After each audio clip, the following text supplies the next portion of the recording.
Hello, and welcome to The Porch with Alicia Barlow. Hi, I'm Alicia Barlow, author of The Porch, a place for enjoyment, conversation with people, reflection, and encouragement. This is Alicia, author of The Porch. I am here today with Miss Lena Samilton. She is kind of nervous, but that's okay. Like I told her, we're on the porch. We just talk. We just get to know each other, and that's what it's about. Just getting to know each other and just having some conversation. She is I had her to kind of send me some information. She told me, she said she is a child of God. She's a mother. She's a professional. She is a motivator, an influencer, and an inspirational speaker. And I'm going to, I know about being a child of God, so I appreciate that. Professional. Tell us, what do you do? I know that you are a counselor. Yes, ma'am. Okay. Yes. And so what type of counseling do you do? Well, let me just make a correction because I'm not licensed yet. So I want to make that correction that I'm a licensed alcohol and drug mental health cadet until I get licensed. With Board of LADC, you got to make sure you use the right terminology. Okay. Yeah, so I'm a cadet. But with that being said, my passion from that just really stemmed from some of my background, being in law enforcement. I was in law enforcement for like over a decade. And while I was in law enforcement, I met so many people and seen, people's behaviors, their actions, and that substance abuse. And so with that, I was like, wow, I wanted to know the why, but what stems behind people's behaviors, actions, and, then how can you help them and help even myself, make better choices and decisions. So with that being said, I got out of law enforcement and I pursued a master's degree in counseling and psychology. And that's where I am now doing therapy counseling for people who deal with mental health and substance abuse, whether it's depression, anxiety. First of all, you said you were in law enforcement. Yes. What form of law enforcement? Were you a police officer or? That's a good question because I've never really told the story how I got into that. I actually started at the bottom. And when I say that, I started as a clerical worker at Oklahoma County. And I had a bachelor's degree in criminal justice. So, yes, my ultimate goal was to become a sheriff's deputy. Oh, okay. And so I started at the bottom as a clerical, worked my way up to a detention officer, and then put in the application to become a detention deputy, an actual sheriff's deputy. I just worked inside of the jail, but I had all of the qualifications as a deputy on the street. And so I did that. And then after I left Oklahoma County, I actually got to be on the streets when I worked for Pottawatomie County. Okay. And so that in itself I love being in law enforcement. It has as good and bad as any career does, right? But that was the most humbling experience, because law enforcement taught me this. This is the 3 of Oklahoma County's, I guess you can say, rules to live by, which is fair, firm, and consistency. Mm-hmm. Yeah, and when you got to be all 3. You have to be all 3, not only just in law enforcement, but I take that in life, even to right now. Yes. You be fair with anybody, so there's no pick and choose, no and biases. No favoritism. Yes, no biases, no favoritism. You learn to take your opinions and your judgments out and just see people for who they are, right? Yes. That's so important for across the board. For many things, many things. And it's across the board for being in therapy too, because as a therapist, we have to take our biases and our opinions and our judgments out of it and be what we consider person-centered and meet that person where they are. So if you've taken all of your biases and opinions in it, then you're being judgmental, So that's one thing, the fairness, and then being firm about it.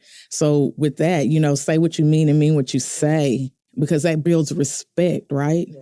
So a person is going to know if she said this, she's going to follow up with it. Yeah. And I'm the type of person, if I said it, regardless if it's, I'm going to hold myself accountable for that, and I'm going to hold somebody else accountable. So we're going to be fair, we're going to be firm, and then we're going to be consistent. I'm going to be consistent with how I treat people. Law enforcement taught me so much about that, because I think sometimes, when a person put on that badge and that uniform every day, there comes a sense of power. Yes.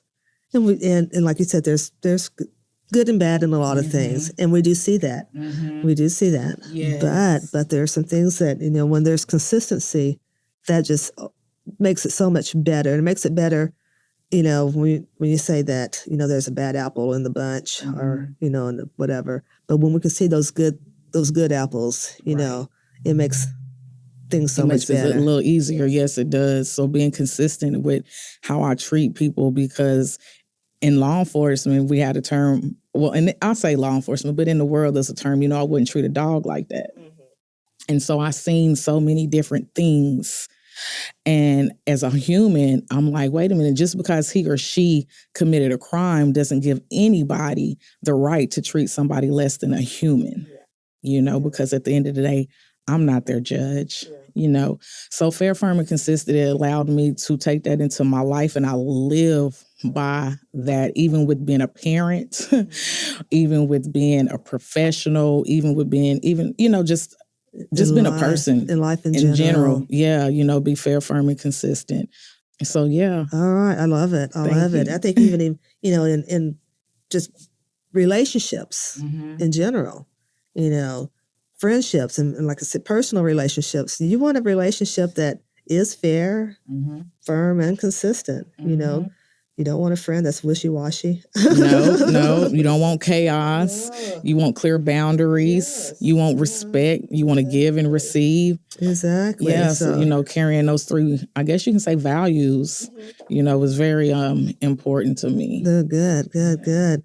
And so when you said, so you say that you're working on your cadet right now, but you are are you a licensed psychologist? No, ma'am. No. I am just a licensed alcohol and drug counselor, but I do mental health. So I do co-occurring disorders with that. Yeah, with that. So a person can have a substance abuse problem, but they can also have a mental health disorder. So it's just able for me to be able to provide those services for a client if they're dealing with either or. So you can't. So is it that you're not able to do that now with what you? No, I'm still able to do it. I just have to. Okay, so let me put it this way. The licensing board, whether it's LCSW, LPC, or LADC, you have to go through, of course, get your degree, and then you have to accumulate so many hours. For LADC, I had to accumulate 2,000 hours under supervision, direct client service. Okay. So I've worked in this field for about 3 years now, and I accumulated my hours. So now you have to sit for your testing. You can't just come out and they're like, okay, you're licensed. No, you have to accumulate your hours. You have to sit for your testing. I have a board exam actually scheduled coming up in the next 2 weeks. And then after that board exam, once I pass it, then I have to sit for my written test. So they want to make sure that you get your direct hours, and then while you're getting direct hours, you're applying your knowledge and your education, but also you have to take these tests to ensure that you know what you're doing and providing the right services for the clients that you meet, because you can't they just don't want anybody doing. Of course. So could you be an LPC? I can, because that was my initial, when I first started pursuing my education in the beginning. Yes, I went for my LPC. And so you want to talk about, I went and took my test and I didn't pass the test. Okay. So you want to talk about depression and failure and setbacks and what that looked like, right? And so then I was like, okay, Lena, you got to finish this because you've already started. And so I could go back and take the LPC test. That's just going to add more letters to my credentialing. Yeah. Why do that when I can already still do alcohol and drug and mental health? Because LPC, you can do mental health. But then I think, too, you would have to have the classes that covers substance abuse. Okay. So with what you're getting, you'll be able to do all of that anyway. Yes, ma'am. Okay, gotcha.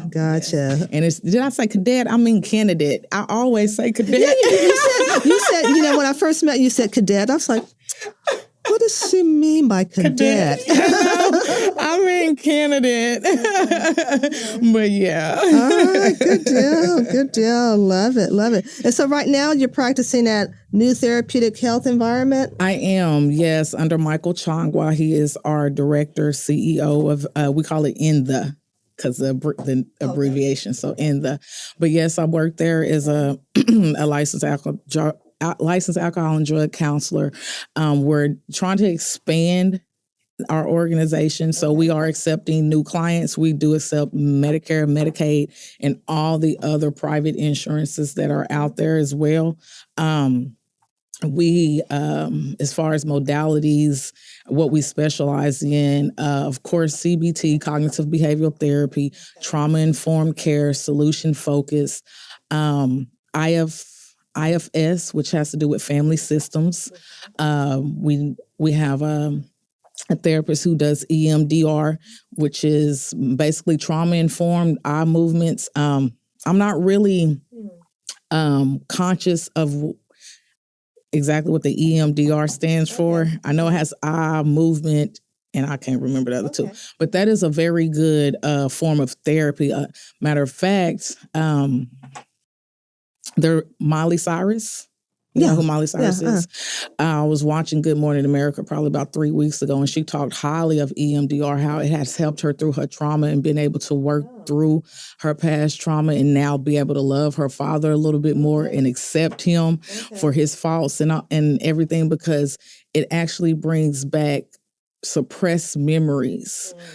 Okay, and then helps a person work through those suppressed memories, those feelings, like thoughts and behaviors. So yeah, it is. I'm actually going to get specialized and trained so I can be specialized in that and do that as well, because that's hot on the market. Okay. Well, there's a lot of people that have lots of trauma and just lots of issues that are needing to be focused on and talked about, and people need help through it. Yes, ma'am. And, I just want to say, too, though, I know a lot of people, even myself, before I even knew what mental health and therapy was, the stigma in our culture, especially African-American culture. Okay, if you don't mind me talking about that. I want to let our culture, and of course anybody else out there who is contemplating therapy, please don't let that stigma of if something's wrong with you, you're crazy, you're going to get on medications and be locked in a psych ward. No, that's not what therapy is about. Therapy is actually being able to come to someone that you feel safe with, you feel secure with, and be able to express your thoughts, feelings, and behaviors of what has happened to you, how you have responded, how it has caused dysfunction in your life, in your family life, in your work, X, Y, and Z. And so I just want to say that it's important that if someone is out there struggling, whether it's depression, anxiety, bipolar, whatever it may be, even substance abuse, and you've been contemplating seeking therapy, please reach out to somebody. Of course, it could be our agency or myself, but if not, just reach out to someone. Call 988 if you're ever in crisis. You can use 211 to find a resource, but especially now, because I think I want to highlight this too. Ever since COVID happened, it's so much that has happened, and people, we were stuck in a house for 2 years, really. These kids didn't have a lot to do. So, you talk about the disconnect, the disassociation. Yes. And so I just had someone on the podcast last week, and he just talked about just connecting dots and just getting, connecting with people. We need that. Yes. We were kind of disassociated, for so long. And say for so long, but, gosh, we need people every day. Yes. We need that contact. And sometimes people just don't have it. Right. And, what you're offering is to help people work through some of those issues, because sometimes we just don't know how to work through it. Right. And like you said, as a culture, sometimes I can just handle it by myself. I don't need nobody. Right. I don't want nobody up in my business. That, yes. And it's not really, when you say, because people will say that, I don't want nobody up in your business, and it's not that they're up in your business, but it's that you're telling them what's going on so they can give you the tools to help you cope better. Because what happens is, if we don't have the right coping skills and the right way to regulate our emotions, then sometimes that's where even substance abuse comes into play. Okay, so a lot of times people have went through something starting at a young age, right? And they don't know how to regulate those emotions. They don't know how to talk about them feelings. They don't know who to go to. So then they self-medicate. Oh, let me just try some alcohol. Let me smoke some weed. Let me take this pill because it numbs me and I don't have to think about X, Y, and Z. I don't have to deal with it until that high comes back down, right? So that's the point of therapy, is teaching someone, giving someone the tools to help them be better versions of themselves. And it's so beautiful when you're able to take some of that fog out your brain and the veil comes off your eyes, and we have what we call aha moments. Yes, Miss Barlow, you have those aha moments. And then you can see, I've seen so many times in sessions with clients where they do have those moments, and that relief is gone too. You can see it immediately. And that right there is my purpose. That's the whole point of being a therapist, is being able to help somebody have those aha moments, connect those dots and cross those T's. There you go. Love it. Love it. Now, when I met you, tell me if I'm mistaken, do you have a nonprofit? I do. Okay. I do. Yes. In 2019, I want to believe, kind of going into 2020. I obviously was probably going through a rough patch. I think me and my family had just moved back to Oklahoma City area, and being a single mother, God gave me Locked In Sisterhood. I'll never forget. I was asleep one night and I woke up and he was like, "You need to write this down." And I did. And I was like, "Well, what is this?" And, he told me. So I eventually, it's on Facebook. It's called Locked In Sisterhood. And it's actually, the point of that is my initials. Right. My middle name starts with an I. Okay. So, okay. Locked In Sisterhood. Yeah. Okay. And it didn't come to me until he revealed that to me. And he was like, "This is yours. I'm giving this to you so that you can help other single moms." Because it's a lot of women who have dealt with what you've dealt with, And so my motto is turning pain into purpose. Because I've went through so much in my life from a very young age, even to where I am now. And I didn't have the right resources or maybe the right people to talk to, So when he gave me that, it's an inspiration to be able to help somebody else, because I'm an open book. Okay. Can't nobody put me in heaven or hell but him. So, people gonna talk about you anyway. You know what I mean? So, okay. I have to accept that fact. In this world, we will face trials and tribulations, right? But at the same time, my testimony is to help somebody else through my trials and tribulations, to show them how to get through it as well. So that's what Locked In Sisterhood is about. This is about basically just healing, inspiring, and motivating the next young woman to become a better version of herself, because you are not your past. You are not your past mistakes. You are not what happened to your past, regardless if it's molestation, sexual abuse, divorce of parents, physical abuse. Those things, as unfortunate as they are, building blocks. Yes, to move you forward. Unfortunately, a lot of people get stuck in there, right? So then again, that's where the therapy came into play. So he showed me all of this, and that's where I am today, just trying to walk in my purpose and help others along the way, because it's bigger than me. Just one little example. I never knew that I was going to be a parent of a child whose father was murdered.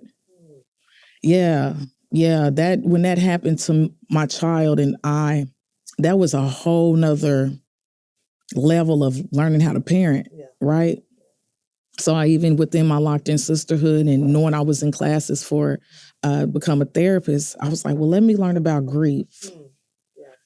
Okay. And I love doing grief in therapy because what I learned when I went through the training, grief don't necessarily have to be about death and dying. Grief is about loss. All types of loss, job loss, friend loss, pet loss, financial loss.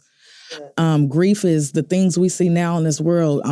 Prime example, George Floyd dying on national TV. You know how many that affected millions of people. That's traumatic. That's vicarious trauma, you know? And so grief is very important to me. And I like to, talk to my clients about that, about their losses in life and how they handled it.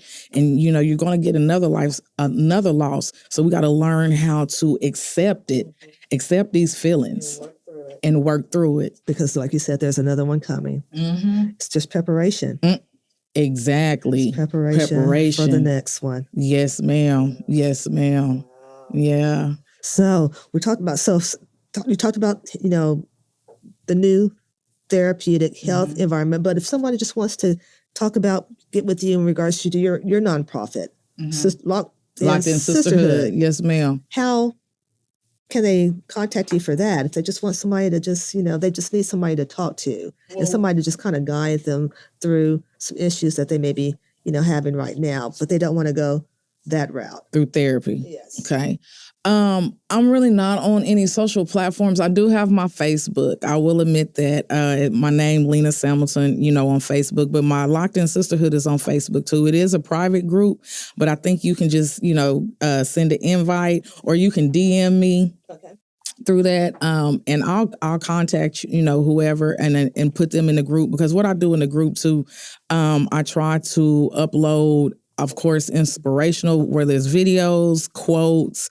Like I said, I'm an open book, so I use myself sometimes as a testimony. Sometimes on there, I'll do even biblical studies, as God gives me a word to put on there. So a lot of times it is a lot of just encouragement and edifying and uplifting women, on. And that's needed. Yeah, it is. That's it needed. Really is. Because I didn't have a sister growing up. Okay. I was me and my older brother.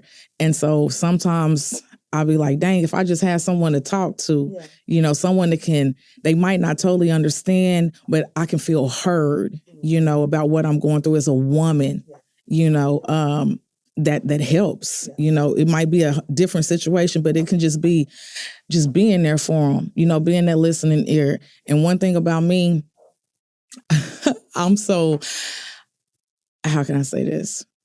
Basically, what you say in here stays in here. Okay. You don't have to worry about, well, Lena, you coming to tell Lena something and Lena gonna tell somebody else. Nah, because you know why? I ain't gonna want you to do me that way. There you go. You get it? Yeah. So I'm very confidential and try to be sacred. There's that consistency. Yes. Fair, firm, and consistent. Yeah. Yeah, I'm gonna be fair with you. Mm-hmm. I want you to be fair with me. Mm-hmm. I'm gonna be firm. You can be firm with me. That's telling me what you want to tell me. Yes. And I'm going to tell you what I want to tell you. But let's be consistent. Yeah. I'm not going to tell your business. Mm-hmm. You don't need to go out and tell mine. This is between you and me. Oh, wow. Yeah, yeah. And so since you said it like that too, I like to talk about, relationships, friendships. When we lose a friend, and if that friend, their relationship went sour, sometimes that friend gonna tell everything that you done told. You gotta be consistent. You gotta be consistent. I done lost so many friends, but your secret's still safe with me, but you done told mine. But that's okay though. Be consistent. Right. Wow. But that's okay though, So yeah, just being fair, firm, and consistent and treating people the way you want to be treated. The exactly. Golden rule, right? Exactly. Yeah. It stays golden. It does. It does. And it gives a person, a lot of respect. A majority of my clients, not since I've been with NT, because like I said, we're still building and expanding, but where I came from, my clients were so consistent because I was consistent with them. They would say sometimes, Miss Lena, I laugh because I can hear them in my head now.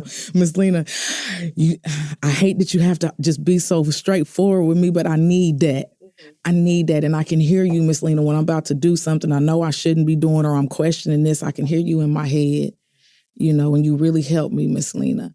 And so that just be assurance and affirmation for me that I'm walking in that person in my purpose. Yeah. But I'm also helping this man or this woman over here. And it's a beautiful thing for me. Yeah, love it. Love it. Well, Miss Lena, Mm-hmm. thank you. Yes, ma'am. No problem. Anytime. Thank you so much. Right. I appreciate it. Thank you for listening and joining me on the porch. Remember to take time to reflect, share memories, and engage with others on your porch. And I'll meet you here next time on The Porch, your podcast for community conversations. Brought to you by the Possibilities Podcast platform.